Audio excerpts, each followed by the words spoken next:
doesn't even come in till.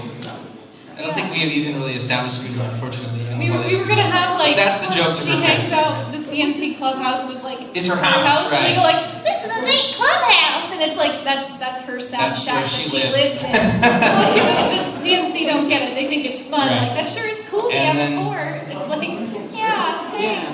And then Sweetie-Bo, I don't know. It was just like, well, what if she just has no personality? She's just a robot, and that was basically the joke, right? Yeah, like she has no personality. Yeah, and we kind of wanted to.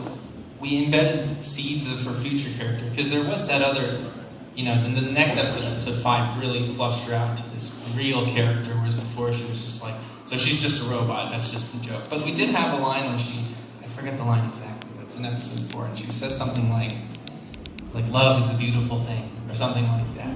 So we kind of planted the seeds in that episode. Like, she's not just a robot; she's also got more of her personality. But then, the long and short of it was, that's the real reason. But then the other reason is that it's very funny. It was a great brick joke because they talk about robots at the end, and then she's a robot. I don't know. It's not waterproof. What? She's not waterproof. She can be damaged. There's a great show or anime called called Cromartie High School or something. And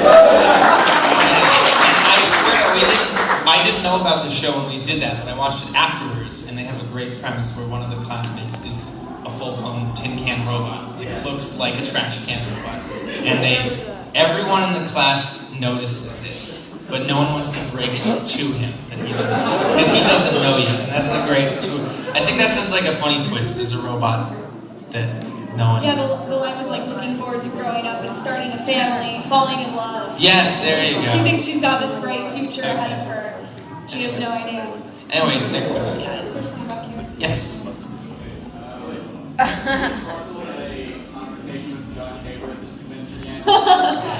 Yes, I ran into Josh Haber in the vendor hall, but Kimmy wasn't with me at the time. But we did verbally spar a little bit, and then we parted ways. So Has he seen your stuff? He has, yeah. He tweeted about it. I was really excited. He got that it was a joke, so that's good. I was worried. I felt like I was picking on the new writer because that's just how it worked out. That the episode was something she would hate was a new guy, and I was a little worried that he would see that and just feel like it was a hostile community. But no, he gets it, and that's cool. He's been really cool about it, and I think he likes it. I don't know. I hope so. What's happening? Okay, person in the back. I have to go take off. Can I hear some Luna before I go? Okay. Oh, okay. What should I say? Be the president. Any quote you want to hear? Oh, hi, Twilight Sparkle. I'm going to draw you and upload it to my DeviantArt.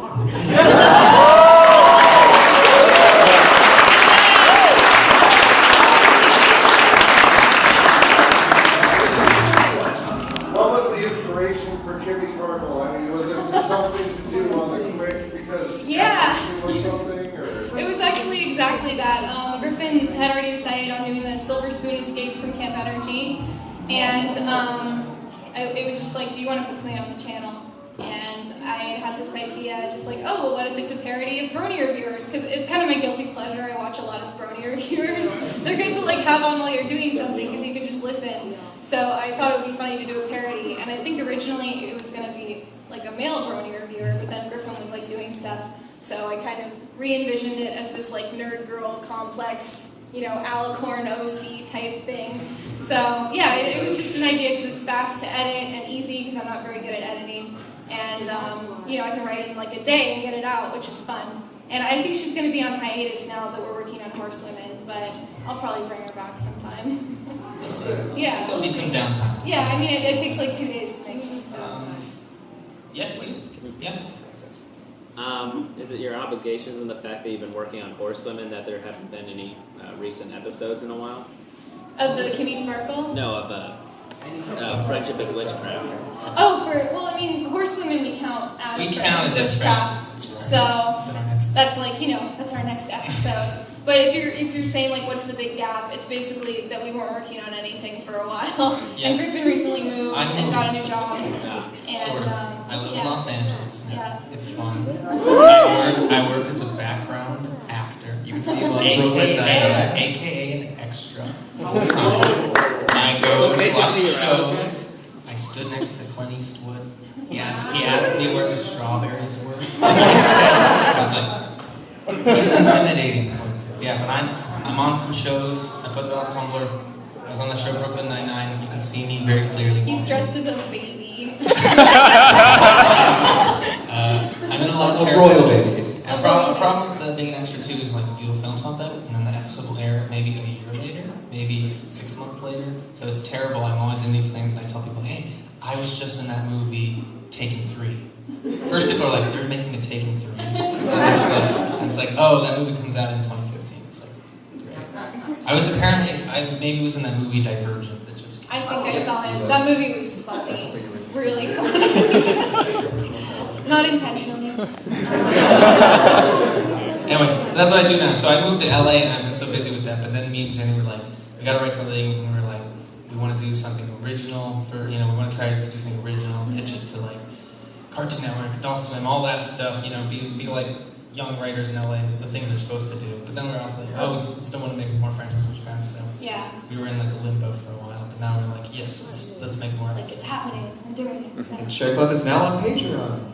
Yeah, and some people, and I do want to address this because some people question, they're like, oh, is it right to use Patreon because it's like copyrighted material? And I think it's of questionable legality. But I think it's fine because it's like it's a parody, and I mean it's parody. We've It's never fair been use. able to monetize it on YouTube. We've always just not put ads on it. And but, we were going to at one point do a Kickstarter thing for this original animation that we wanted to fund. And it's expensive. You got to pay animators, and we feel guilty asking animators to animate something for free. So we wanted to pay them.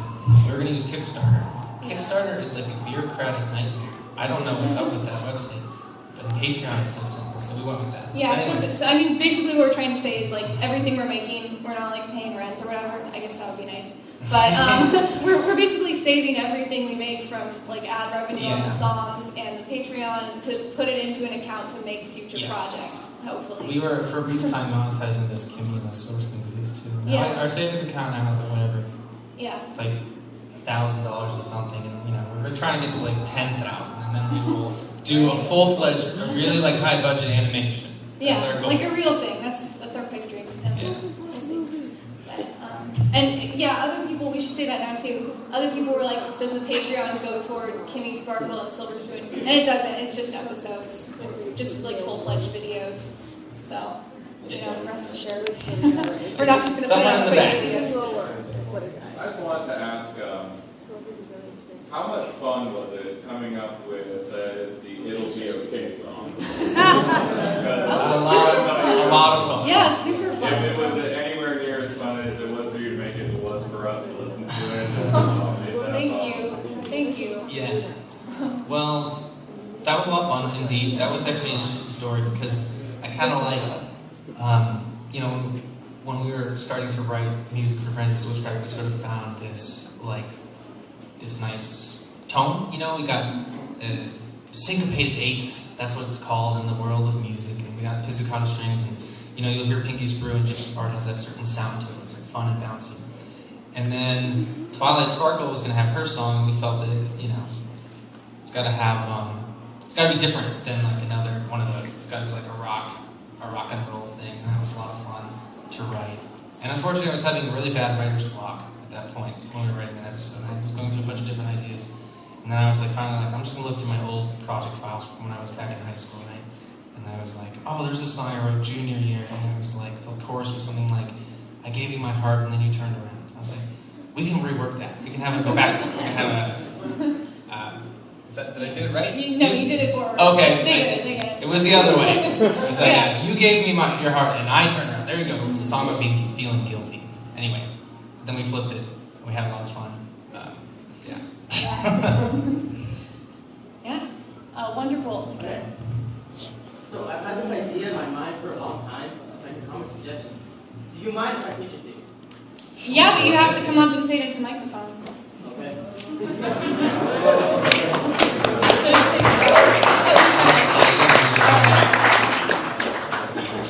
Got a lot of power. Yeah? Hello? I hope this is a long Don't Don't blow it. This better be good. Alright, so in Sweetie Bot's Big Race, she says if you push small things around, they just might destroy the town. So I was thinking everybody hates Spike. But there is an episode where Spike turns into a giant dragon and destroys a town. So I was thinking maybe it's Spike's birthday, they don't appreciate him, he turns into the dragon, destroys town, and then they all pretend to like him and love him, but after he goes back to normal, they hate him again. We did talk about using parts of that episode and mixing it with Dragon Quest. We might still do that. Yeah, that was we wanted to do Dragon That was Quest like, too. we had like a half idea that we were so close to writing that instead of horse. Yes, we were halfway, like not halfway, maybe a quarter way through a Yeah, Dragon we Quest had it. episode thing. Yeah. But yeah, I'd say the short answer would be that Spike that's a would great never idea. Spike isn't a big ferocious dragon; he's a little weakling. Yeah. But no, I think the real problem is that not every episode it's deceptive. You might think, okay, this episode's gonna be great to parody, but it's like, do we have that one shot of him reverting back to normal and having all the ponies hate him again? No, everyone hugs him at the end, right? It's just like We're at the mercy of all the. we are so at the mercy, and I think that's one of the things that I hope it comes across in the videos is that we're not animating this, right? We're working with found footage, right? It's a found footage project, so it's like if there's not that shot we need, then we can't really do it, right? Yeah. So we usually watch the full episode and try to write and try to think of what's possible. Episodes we can't do are ones where it's like very physical, like we're doing a lot of clear things, like less dialogue, more action. That can be hard to like subvert into new things. Yeah. Yeah. Anyway. But it's a good tie-in. I mean, it's something we would probably do if we have the animation abilities. It's sad. There's a shot in Horsewomen where we wanted Twilight to be going to the mirror and she's taking too long and Celestia's pissed off. She's just like, can you please leave already? And we like scarred all the footage for when she had her eyes dead, when she was angry. But then her hair waves too, right? And you can't loop that easily. So then it was like, we found one little micro shot and we inserted in there. But if I had full creative control, I would have had it be a good 2 or 3 seconds of her looking pissed off. Maybe her eyebrows go down a little more, like she's super pissed. But we didn't have that, so then we just cut to this, and it's kind of awkward in that. And yeah. Anyway, thank you very much. Yes, but thank you.